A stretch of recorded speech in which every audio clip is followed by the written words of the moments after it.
Selamat siang anak-anak. Kok kurang bersemangat? Sekali lagi ya. Selamat siang anak-anak. Bagus. Bagaimana kabarnya hari ini? Sudah makan? Jangan lupa jaga kesehatan selalu ya. Baik, hari ini kita akan sama-sama belajar tentang keadaan alam dan aktivitas penduduk Indonesia. Silakan dibuka bukunya pada bagian bab 1 tentang keadaan alam dan aktivitas penduduk Indonesia. Sudah? Baik. Apa itu keadaan alam dan aktivitas penduduk Indonesia? Siapa yang tahu keadaan alam di Indonesia? Contohnya seperti wisata alam. Ya, betul. Kayak Coban Rondo. Coban Rondo merupakan salah satu wisata alam yang ada di Malang. Dari keadaan alam dan aktivitas penduduk Indonesia, kita akan belajar mengenai beberapa poin. Yang pertama yaitu letak wilayah. Letak wilayah Indonesia dibagi menjadi dua, yaitu secara astronomis dan secara geografis. Secara astronomis adalah letak suatu tempat berdasarkan garis lintang dan garis bujur. Apa itu garis lintang? Garis lintang adalah garis khayal yang melingkari bumi. Sedangkan garis bujur adalah garis khayal yang menghubungkan kutub utara dan kutub selatan bumi. Secara astronomis, Indonesia terletak di antara 95 derajat bujur timur sampai 141 derajat bujur timur dan 6 derajat lintang utara sampai 11 derajat lintang selatan. Dari letak astronomis tersebut, Indonesia dikatakan termasuk dalam wilayah tropis. Siapa yang tahu wilayah tropis? Wilayah tropis adalah suatu wilayah yang selalu disinari matahari sepanjang tahun, yaitu lamanya siang dan malam hampir sama, siang 12 jam dan malam 12 jam. Yang kedua, yaitu letak geografis. Letak geografis adalah letak suatu negara di permukaan bumi. Secara geografis, Indonesia terletak di antara dua benua dan dua samudra, yaitu benua Asia di sebelah utara Indonesia dan benua Australia di sebelah selatan Indonesia. Sedangkan dua samudra yaitu Samudra Hindia di sebelah barat Indonesia dan Samudra Pasifik di sebelah timur Indonesia.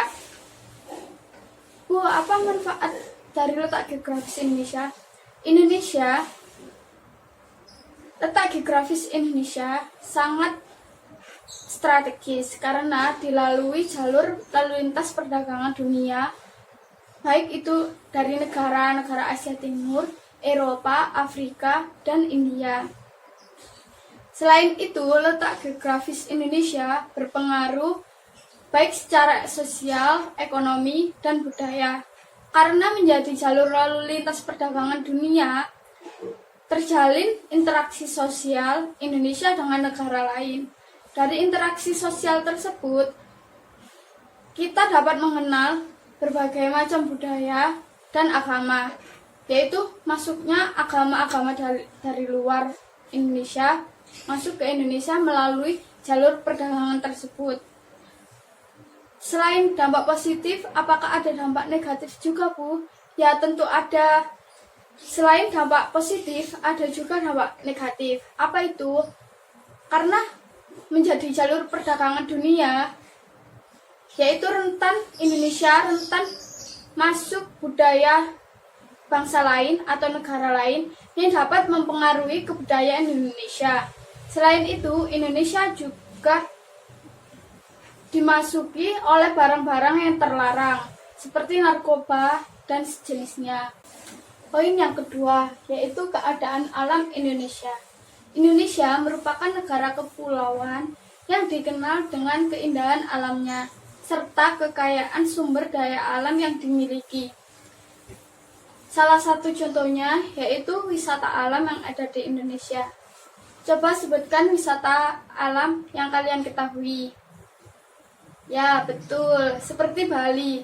Contohnya, Bali merupakan tempat wisata yang banyak dikunjungi oleh orang baik dari Indonesia sendiri maupun dari luar negeri.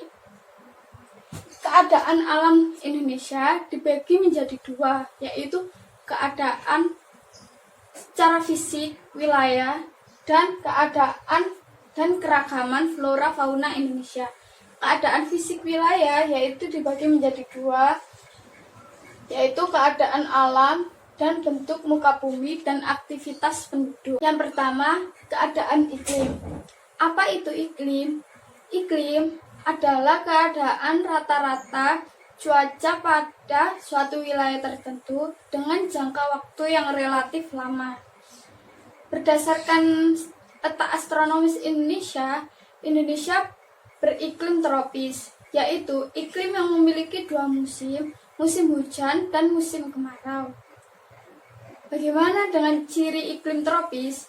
Iklim tropis memiliki ciri suhu tidak melebihi 27 derajat Celcius dan tidak kurang dari 18 derajat Celcius, atau bisa dikatakan suhu udara iklim tropis 18 derajat Celcius sampai 27 derajat Celcius. Hal ini berbeda dengan negara yang memiliki 4 musim. Mengapa? Karena negara yang memiliki 4 musim, apabila musim panas, suhu bisa mencapai 40 derajat Celcius, bahkan bisa lebih. Sedangkan pada saat musim dingin, suhu bisa di bawah 0 derajat Celcius, bahkan lebih. Selain itu, iklim tropis juga memiliki ciri lama siang dan malam, yaitu hampir sama-sama 12 jam. Sedangkan negara yang memiliki 4 musim, apabila musim panas, lama siang akan terasa lebih lama daripada malam, dan apabila musim dingin, lama malam akan terasa lebih lama daripada siang. Keadaan iklim Indonesia dibagi menjadi 3, yaitu iklim musim. Yang pertama, iklim musim dipengaruhi oleh angin musim yang berubah-ubah, bisa terjadi selama waktu 6 bulan dalam satu periode. Yang kedua, iklim laut. Iklim laut terjadi karena Indonesia merupakan wilayah kepulauan yang memiliki wilayah laut yang luas, sehingga banyak menimbulkan penguapan air pada saat penyinaran matahari yang mengakibatkan berpotensi terjadinya hujan. Yang ketiga, iklim panas. Iklim panas terjadi karena Indonesia berada di wilayah tropis. Suhu tinggi akan mengakibatkan proses penguapan air dan berpotensi terjadi hujan. Ketiga iklim tersebut berpengaruh pada tingginya curah hujan di Indonesia. Curah hujan di Indonesia dalam 1 tahun yaitu 2.500 ml per tahun. Hal yang menarik bagi Indonesia yaitu terjadinya angin muson. Apa itu angin muson? Angin muson adalah angin yang terjadi karena adanya perbedaan tekanan suhu udara yang terjadi antara benua dan samudra. Mengapa bisa terjadi?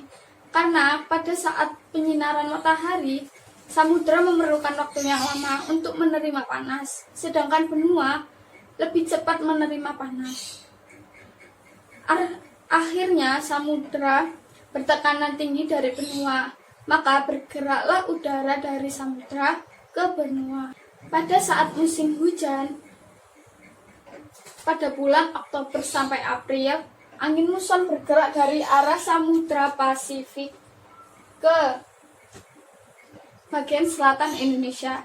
Tetapi, angin yang bergerak dari Samudra Pasifik dibelokkan oleh gaya Coriolis hingga seolah-olah angin berasal dari barat, sehingga disebut angin muson barat. Apa itu gaya Coriolis? Gaya Coriolis adalah gaya semu akibat rotasi bumi, sehingga angin seolah-olah dibelokkan ke kanan dari belahan bumi utara dan ke kiri dari belahan bumi selatan.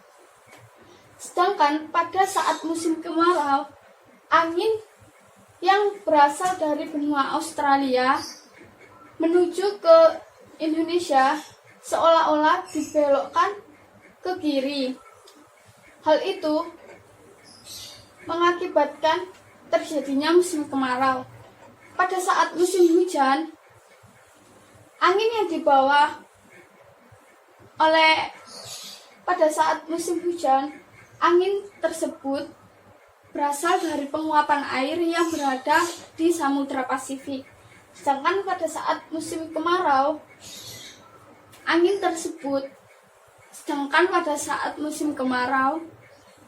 karena Australia merupakan wilayah gurun dan proses penguapan air tidak begitu banyak, maka terjadilah musim kemarau. Yang kedua, yaitu bentuk muka bumi dan aktivitas penduduk. Secara umum, bentuk muka bumi mempengaruhi pola aktivitas penduduk yang ada di muka bumi. Bentuk muka bumi Indonesia dapat dibedakan menjadi 4, yaitu dataran rendah, bukit atau perbukitan, dataran tinggi, dan gunung atau pegunungan. Yang ketiga, yaitu keanekaragaman flora fauna di Indonesia. Indonesia memiliki keanekaragaman flora dan fauna atau keanekaragaman hayati yang sangat besar. Indonesia termasuk ke dalam 3 kelompok besar keanekaragaman hayati yang ada di seluruh dunia, bersama-sama dengan Brazil dari Amerika Selatan dan Zaire dari Afrika. Berdasarkan data Departemen Kehutanan dan Perkebunan pada tahun 1999, spesies flora dan fauna di Indonesia hampir mencapai 8.000 spesies. Tetapi, selain itu, banyak yang sudah punah terkait dengan flora dan fauna di Indonesia. Flora dan fauna yang sudah punah dapat kita lihat di berbagai museum yang ada di Indonesia. Persebaran flora di Indonesia. Persebaran flora di Indonesia dibagi menjadi 2, yaitu Indo-Malayan dan Indo-Australi. Pada daerah Indo-Malayan, yaitu meliputi wilayah Sumatera, Jawa, Kalimantan, dan Bali. Sedangkan pada wilayah Indo-Australi meliputi wilayah Nusa Tenggara, Maluku, Sulawesi, dan Papua. Pada daerah Indo-Malayan terdapat berbagai spesies atau jenis meranti-merantian, tetapi pada daerah Indo-Australi tidak memiliki spesies tumbuhan seperti meranti. Sedangkan pada daerah Indo-Malayan tidak terdapat spesies tumbuhan kayu putih, sedangkan pada Indo-Australia terdapat spesies tumbuhan kayu putih. Yang kedua, yaitu persebaran fauna di Indonesia. Persebaran fauna di Indonesia dibagi menjadi 3. Yang pertama, yaitu asiatis, tipe asiatis. Yang kedua, tipe peralihan. Yang ketiga, tipe australis. Yang pertama, tipe asiatis meliputi wilayah Sumatera, Jawa, Kalimantan, dan Bali. Sedangkan tipe peralihan meliputi wilayah Nusa Tenggara, Sulawesi, Maluku. Dan pada tipe australis meliputi Kepulauan Aru, Papua, dan wilayah.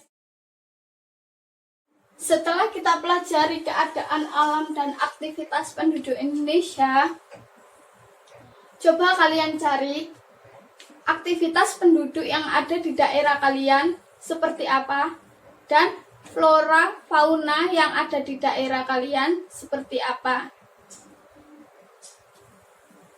Dapat kita simpulkan bahwa letak wilayah mempengaruhi keadaan alam di Indonesia, seperti keadaan iklim, bentuk muka bumi, dan aktivitas penduduk Indonesia, serta keragaman flora dan fauna di Indonesia. Pertemuan kali ini cukup sampai di sini. Selanjutnya, kita akan belajar tentang kehidupan sosial masyarakat pada masa praaksara, Hindu-Buddha, dan Islam. Karena iklim dan bentuk muka bumi mempengaruhi kehidupan sosial masyarakat pada masa tersebut. Sekian yang saya sampaikan. Terima kasih. Wassalamualaikum warahmatullahi wabarakatuh.